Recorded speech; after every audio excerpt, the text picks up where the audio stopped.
Let's be honest, if you're talking about a no-nonsense tool for defending your home, a good revolver is tough to beat. Their mechanical simplicity, unmatched reliability, and ease of operation make them perfect for high-stress situations. If you ever squeeze the trigger and the round doesn't go off, you don't need to clear a jam. Just pull the trigger again and keep shooting. That said, not every wheelgun is created equal, and picking the right caliber can be tricky. With so many options on the market, narrowing down the best choice, especially for someone just getting into handguns, can be overwhelming. That's why in this breakdown, I'm walking you through my top picks for the most effective revolver calibers for home defense. Number 10. 22 Magnum. At first glance, you might think the 22 Magnum doesn't belong on a defensive list, since it originally started life as a small game rifle round. But with the number of quality revolvers now chambered in this caliber, it has definitely earned its spot. Is it lethal? Absolutely. If a 22 long rifle can take a life, the hotter, faster 22 Magnum can do it even better. For example, a 45-grain Hornady critical defense load, fired from a short 1.8-inch barrel, will clock right around 1,000 feet per second with about 100 foot-pounds of energy. Step up to a 4-inch barrel and you're looking at roughly 1,269 feet per second and about 161 foot-pounds. Sure, those numbers aren't massive when compared to the big-bore revolver rounds, but they're far from weak. Just to put that into perspective, an average 180-pound crossbow shooting a 300-grain bolt at 400 feet per second generates just over 100 foot-pounds. Yes, arrows behave differently because of their mass and momentum, but a 40-grain 22 Magnum heading your way is still something you do not want to be on the receiving end of. Number 9. 410 bore. This one is a little unconventional. Technically, the 410 is a shotgun shell, not a classic revolver cartridge. But revolvers like the Taurus Judge and the Smith & Wesson Governor, both capable of firing 410 shells and 45 Colt, have made it a real player in the defensive market. For new shooters, the 410 has a lot going for it. It's easy to manage, doesn't have the punishing recoil of larger shotgun gauges, and is still capable of delivering a fight-stopping hit. Load it with proper defensive ammunition, such as buckshot or disc projectiles, and you have a very real threat deterrent. Hornady's critical defense 410 load is a perfect example, stacking two .35 caliber balls over an expanding FTX slug. At the kind of distances we're talking about for home defense, 7 yards or so, that combination will absolutely wreck a human-sized target. Number 8. 32H and our Magnum. Now here's one a lot of folks overlook, the 32H and our Magnum. It's seeing a bit of a resurgence thanks to specialty runs like Lipsy's exclusive Smith & Wesson Ultimate Carry, a compact 6-shot J-frame chambered in this caliber. Here's a bonus tip. Any revolver chambered for the .327 Federal Magnum can safely fire 32H and our mag loads. Companies like Ruger, Taurus, and Charter Arms all make wheelguns in .327 Federal. Bullet weights in 32H and our mag usually run between 85 and 100 grains. Take Buffalo Bore's 100-grain load, for example, out of a 3-inch Ruger SP-101. It pushes about 1,187 feet per second and delivers 313 foot-pounds of energy. That's comparable to standard 9mm loads from a full-size pistol. The catch? 32H and our mag ammo isn't cheap, and the .327 Federal generally has better performance.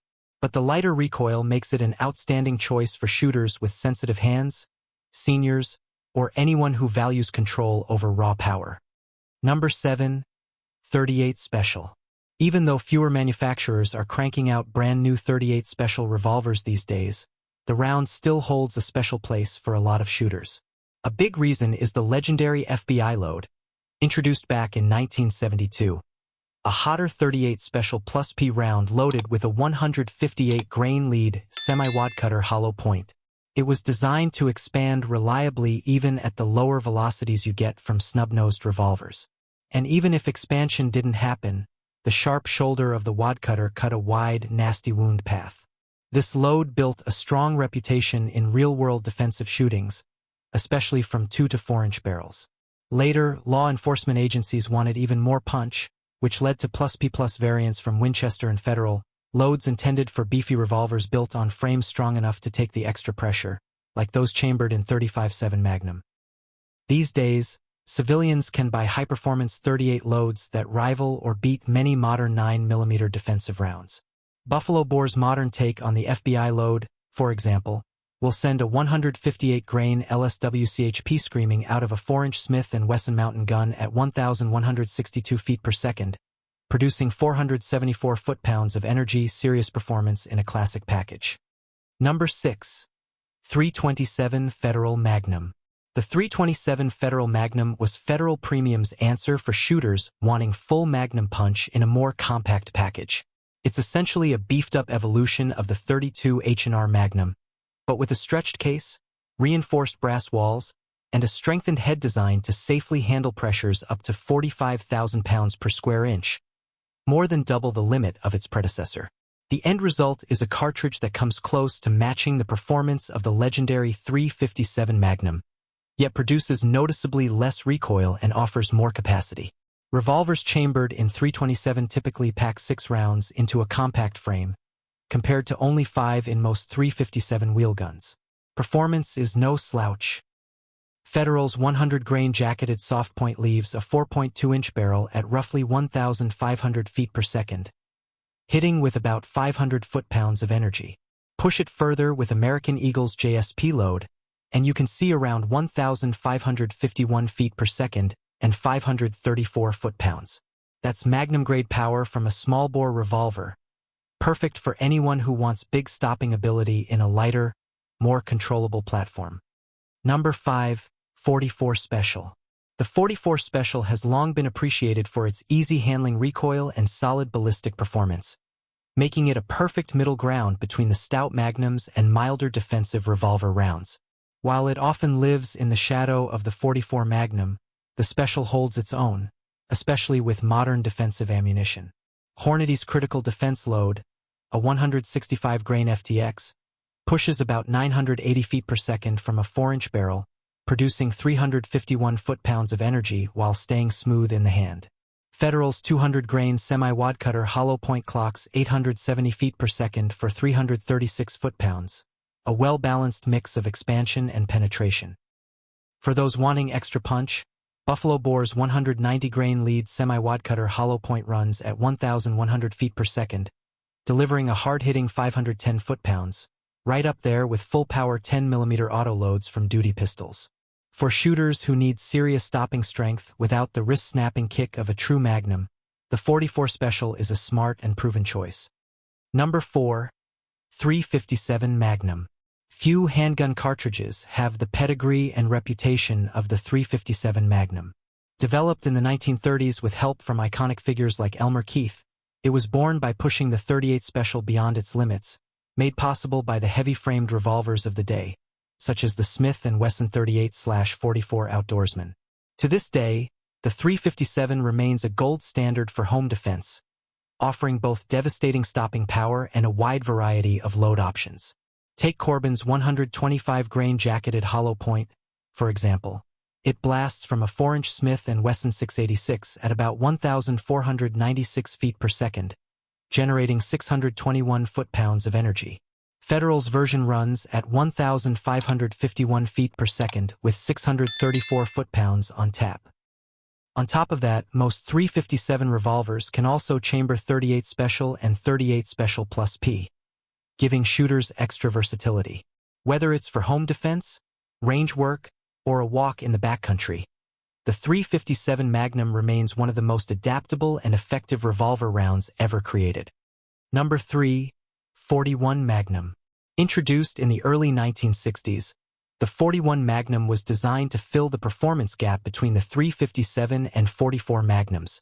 The idea was to give law enforcement a cartridge with excellent stopping power, but with less recoil than a 44 Magnum. Gun legends like Elmer Keith and Bill Jordan championed its development. Unfortunately, its recoil was still a bit much for standard police work, and its raw power often proved excessive for urban encounters. However, it found a dedicated following among handgun hunters who appreciated its flatter trajectory and slightly gentler recoil compared to the 44. Today, the 41 Magnum has a small but loyal fan base, and companies like Smith & Wesson and Ruger still produce wheelguns chambered for it. Ammunition makers keep the faith as well. Buffalo Bore's 170-grain load runs around 1,551 feet per second for 908 foot-pounds, while Speer's 210-grain goal reaches about 1,268 feet per second and delivers roughly 750 foot-pounds. It may not be mainstream, but for shooters who know its strengths, the .41 Magnum is a serious performer. Number 2, .45 Colt. The .45 Colt has a pedigree few cartridges can match. Born in the year 1872, it was crafted specifically for the iconic Colt single-action Army revolver and quickly became the official sidearm cartridge of the United States military for nearly 2 decades.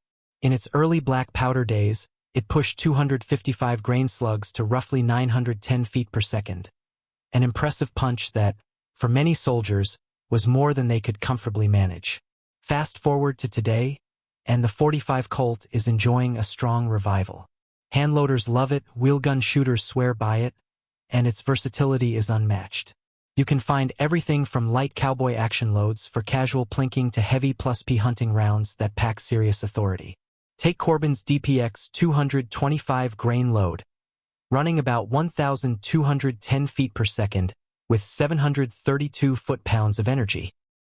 Or Buffalo Bore's +P 325 grain outdoorsman, which hammers along at roughly 1,325 feet per second with a crushing 1,267 foot-pounds.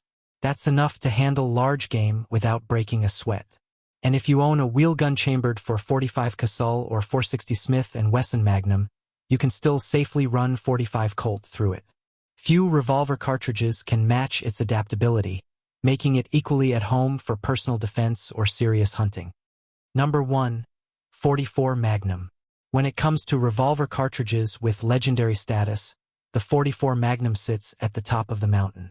Born from hot-rodding the .44 Special, credit to Elmer Keith for refusing to settle for good enough. This round was built to drop big game and drop it fast. And yes, if your revolver is chambered in .44 Magnum, you can still shoot .44 Special for lighter recoil and more comfortable range sessions. But when it's time to talk about raw muscle, the .44 Magnum is a true powerhouse. Buffalo Bore's 270-grain load, for example, will clock around 1,460 feet per second from a 5.5-inch Ruger Redhawk, delivering a staggering 1,261 foot-pounds of energy. Federal's 240-grain Hydroshock, running out of a 4-inch Smith & Wesson 629, hits roughly 1,367 feet per second with 996 foot-pounds behind it. That's the kind of ballistic authority that can handle dangerous predators without hesitation. It might be more cartridge than you need for home defense, but there's no questioning the intimidation factor and proven stopping power. It's not just a Hollywood icon from Dirty Harry. It's a timeless big bore legend for a reason.